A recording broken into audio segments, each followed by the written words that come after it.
Conte de fées en français. 3 frères.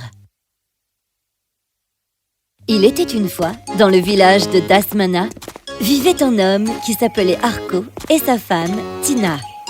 Arko était le chef de son village et possédait de grands champs. Il aimait sa femme très fort et lui achetait souvent des fleurs et lui offrait des petits cadeaux. Il prenait grand soin de sa femme, qui était enceinte, ainsi que des terres qu'il possédait.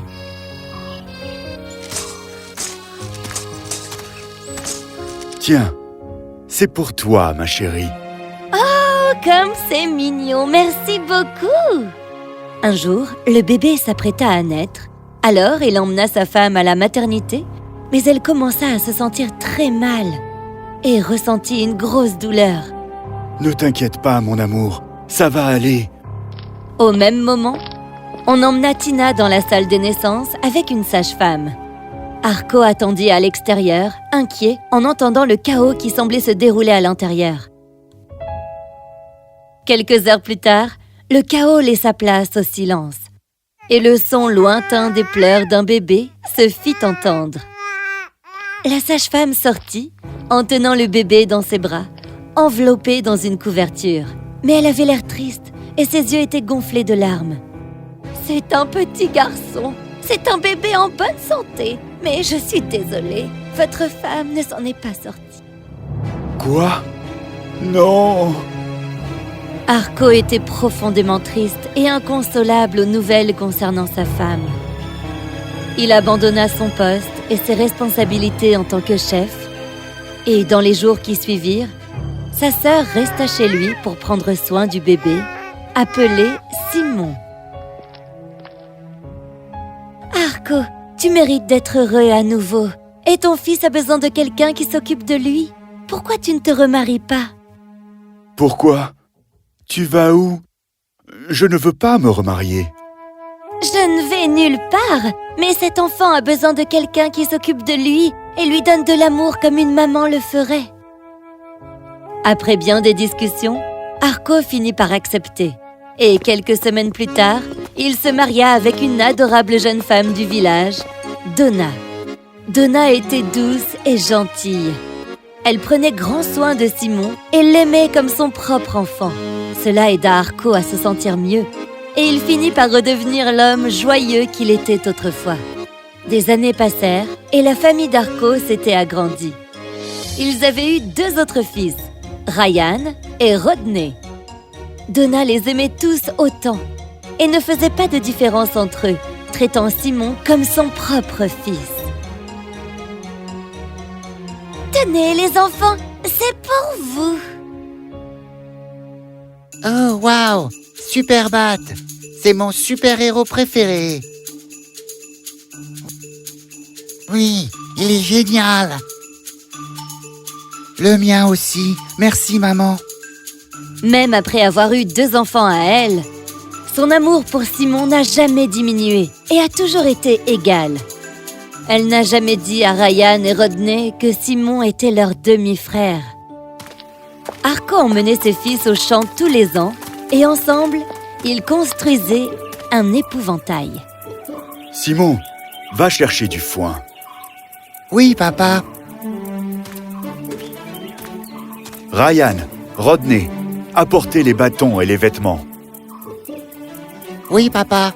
Oui, papa! Ils adoraient fabriquer des épouvantails ensemble et en faisaient un nouveau tous les ans. Un jour, plein d'épouvantails plus tard, les garçons étaient devenus des hommes. Arko était devenu vieux et un jour, il mourut. Simon avait repris toutes les responsabilités de la maison. Il s'occupait des champs et prenait bien soin de sa famille. Il vivait bien et heureux en plus. Maman, c'est une nouvelle robe pour toi. Merci beaucoup, mon fils. Et Ryan, pour toi, la paire de bottes dont tu n'arrêtais pas de parler. Oh, merci mon frère, elles sont super! Oh, et Rod, j'ai quelque chose de spécial pour toi. Oh, waouh! C'est le vélo que j'ai toujours voulu. Merci beaucoup, mon frère.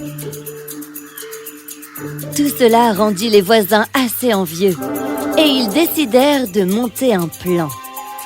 Regarde-le, avec toutes ces terres. Oui, je crois savoir comment on pourrait lui en prendre une partie. Ah oui? Comment donc? Les deux plus jeunes frères ne savent pas que Simon est leur demi-frère. On peut leur dire et le monter contre lui. Une fois débarrassés de lui, nous pourrons prendre leur terrain. Et alors nous serons riches. J'aime cette idée. Le lendemain, quand Ryan et Rodney s'apprêtaient à partir au marché, les deux voisins allèrent les voir.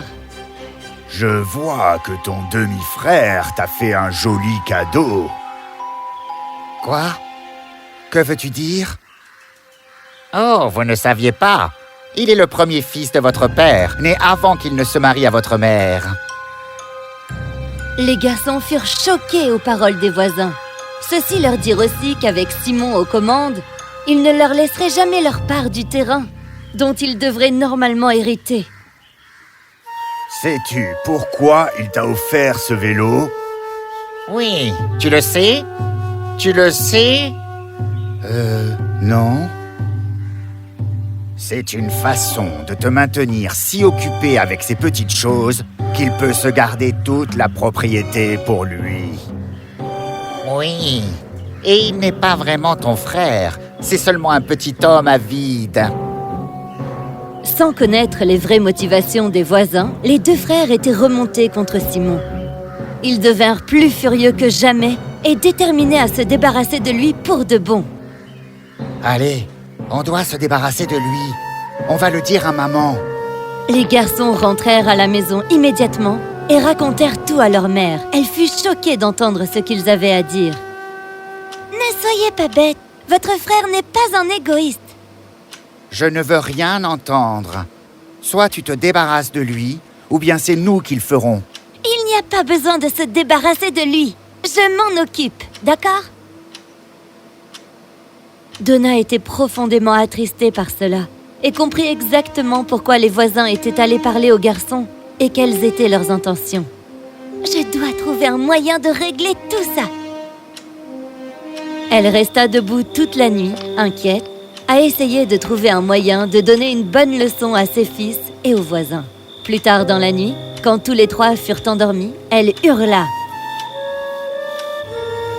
Un serpent! Un serpent! » Où ça? Où est-il? Oh, mon fils! Je l'ai vu disparaître dans ton ventre! Oh non! À partir de ce moment-là, il perdit l'appétit et devint faible.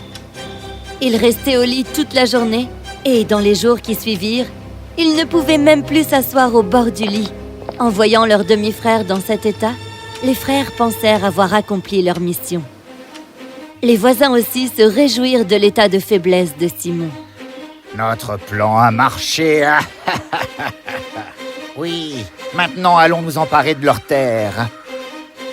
Les voisins étendirent largement leurs barrières et prirent possession de larges portions du terrain d'à côté. Les garçons tentèrent tout leur possible pour récupérer leur terrain, mais en vain. Hé, c'est notre champ. Voyant comment ils s'étaient fait piéger par leurs voisins envieux, ils se sentirent extrêmement honteux. Ils allèrent voir leur mère pour s'excuser et pour lui demander de l'aide. Maman, on est vraiment désolés. On réalise notre erreur maintenant. On n'aurait pas dû accorder autant d'importance aux paroles des voisins. Simon a toujours été un super grand frère et il s'est toujours très bien occupé de nous tous. Et si on n'avait pas fait tout ça, il serait en parfaite santé maintenant et rien ne serait arrivé. Ça va aller, mes enfants. Espérons juste qu'il aille mieux très vite.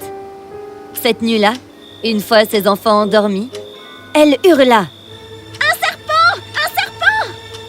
Alors, Simon lui répondit d'une voix faible. « Où l'as-tu vu passer? » « Je viens de le voir sortir de ton ventre et disparaître. » À partir de ce jour-là, l'état de Simon s'améliora et il se remit à manger et à gambader.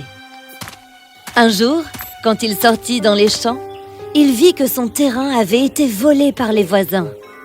Je sais exactement comment arranger ça. Simon alla voir le chef du village et lui expliqua comment il était tombé extrêmement malade et que les voisins en avaient profité pour s'attribuer son terrain.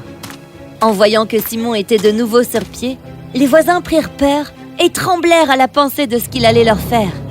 Oh non! Simon est de retour. Qu'est-ce qu'on fait maintenant? Au même moment, le chef du village arriva avec quelques gardiens du village. On vous embarque. Remettez vos barrières en place immédiatement. Oui, monsieur. Oui, monsieur. Les deux voisins furent punis et jetés en prison. Ils durent même donner leur propre terre à Simon et apprirent leur leçon que ce n'est pas bien de duper les gens et de voler leurs propriétés. Quant aux trois frères, ils devinrent encore plus proches que jamais. Et ils prirent soin ensemble de tous leurs champs et profitèrent de toute cette réussite dans le bonheur d'être une famille unie.